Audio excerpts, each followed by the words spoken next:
De retour dans On va plus loin pour l'entretien du jour. Pour cet entretien, nous avons le plaisir de recevoir Laurent Richard. Bonsoir, vous êtes journaliste, réalisateur, rédacteur en chef chez Première Ligne et vous venez de créer un site qui s'appelle Forbidden Stories, enquête interdite en français. Ça n'a pas l'air comme ça, mais c'est une vraie révolution pour les journalistes d'investigation. Expliquez-nous. L'idée de Forbidden Stories, c'est de continuer le travail des journalistes qui ont été emprisonnés ou qui ont été assassinés. C'est un moyen de contourner la censure grâce au travail collaboratif entre confrères pour délivrer des informations qui sont importantes pour les populations qui ont besoin d'être informées, que ce soit sur des questions environnementales, des questions de corruption, de violation des droits de l'homme.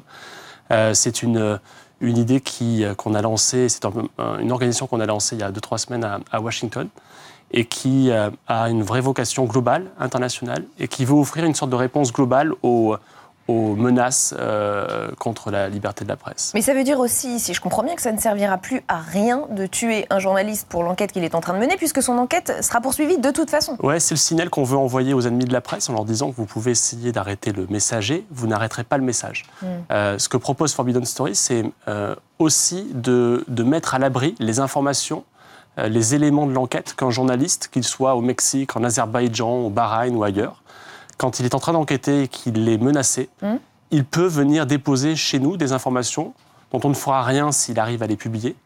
Mais s'il lui arrive quelque chose, s'il est assassiné, s'il est emprisonné, à ce moment-là, on suivra les instructions qu'il nous aura laissées précédemment pour pouvoir, à plusieurs, terminer son histoire et surtout la diffuser globalement. L'idée, c'est de mettre la lumière, c'est ce qui devait rester caché, et que les autorités d'Azerbaïdjan ou du Mexique ou les groupes criminels mexicains regrettent vraiment leur idée de vouloir censurer un journaliste, puisque cette information-là sera non seulement vue à Mexico, mais aussi à Paris, mais aussi à New York, mais aussi à Munich et partout dans le monde. Quand vous dites « il viendra déposer », concrètement, ça veut dire quoi ? C'est pas physiquement le journaliste qui viendra vous déposer un dossier, ça se passe sur Internet ? Ce sont des plateformes sécurisées ? Comment ça se passe ? On utilise 3 moyens sécurisés, chiffrés, de nous joindre et de converser avec nous. Ces 3 moyens ont un point commun, ce sont des technologies open source, gratuites, et qui permettent en fait à des personnes de ne pas se voir traquées par des services de surveillance qui pourraient intercepter leur adresse IP par exemple, ou qui peuvent envoyer des messages, des datas, de la voix, de la vidéo par des applications. Et donc l'idée c'est d'être en fait dans nos rédactions à Paris, à New York et ailleurs, on a souvent cette discussion avant avec un reporter quand il va sur le terrain sur un sujet compliqué et qui nous dit que cette interview-là va être dangereuse, ce tournage va être vraiment sensible. Et si jamais il m'arrive quelque chose, sache que mes rushs se trouvent là, sache que j'ai reçu une menace hier de la part de tel groupe.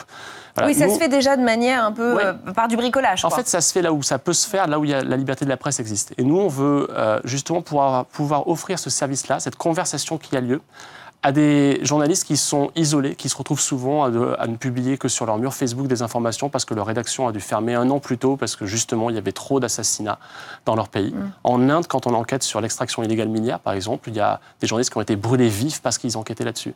Mais quand ils enquêtent là-dessus en Inde, en fait, c'est une histoire qui nous concerne parce que nous avons des entreprises françaises, européennes, américaines, qui ensuite importent les minerais.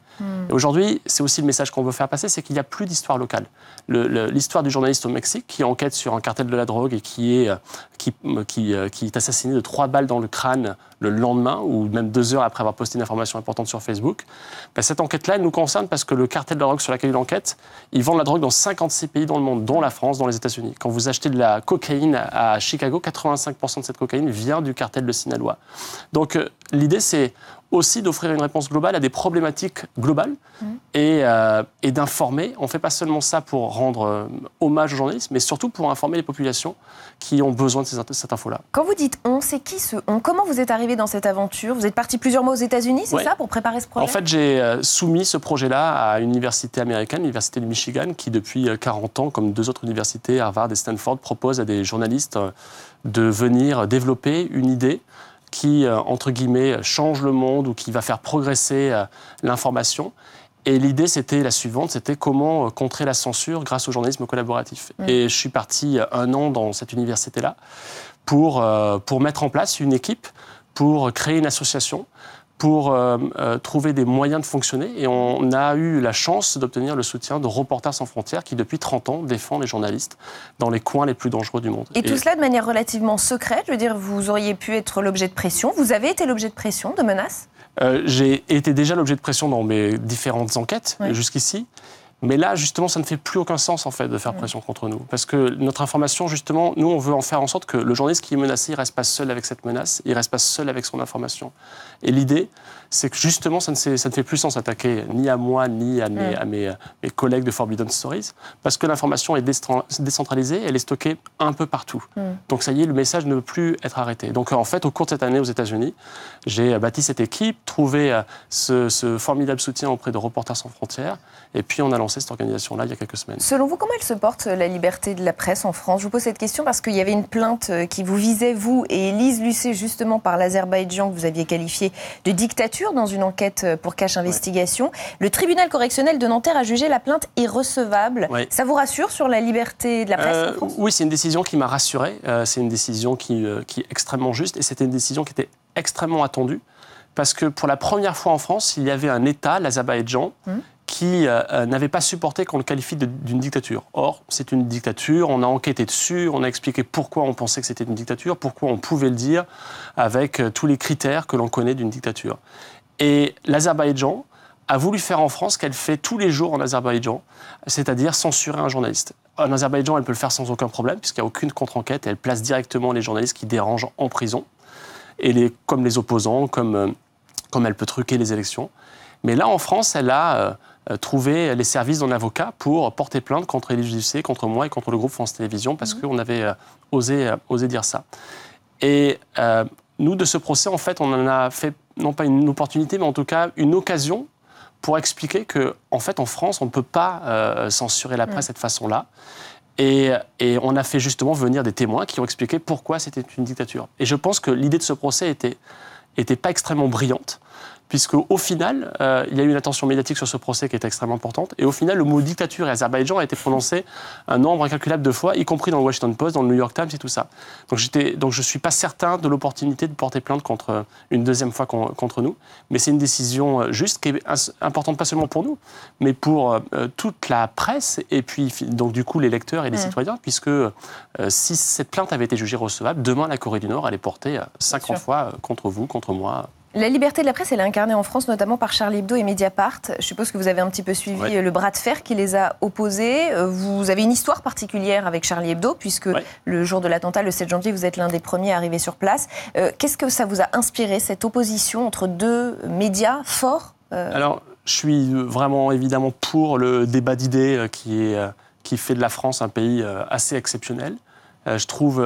par contre, extrêmement triste que deux médias aussi beaux que Charlie et que Mediapart, aussi indépendants, qui doivent leur succès à leurs enquêtes, à leurs publications et pas à leur publicité, se déchirent publiquement sur ce sujet-là, qui mérite débat, c'est pas la question. Mais pour le symbole, ça vous... Moi, je suis extrêmement Charlie et je le serai toujours. Après, être Charlie, ça ne m'empêche pas d'être critique. Je n'ai pas trouvé très drôle la une de Charlie sur Eddie Plenel. Celle sur Tariq Ramadan était, pour moi, du bon Charlie. Mais celle sur Eddie Plenel, j'avais du mal à saisir. Je crois après que la récupération politique de certains, comme Manuel Valls derrière, qui a osé dire que certains devaient rendre gorge, qu'ils devaient être exclus du débat public. Vouloir exclure un journal ou un journaliste du débat public, c'est une idée qui est pas celle d'un démocrate. Et c'est justement ce que vous dénoncez. Voilà. Après, dans le contexte dans lequel on est, je trouve qu'il y a une seule chose qui compte par-dessus tout, c'est la sécurité de Charlie Hebdo. Là, on est dans une ville où il y a une dizaine de journalistes et dessinateurs de Charlie Hebdo qui reçoivent tous les jours des menaces de mort de groupes terroristes extrêmement dangereux, d'islamistes. Et donc, on doit penser à une chose, c'est à leur protection. Donc, c'est extrêmement important. Merci.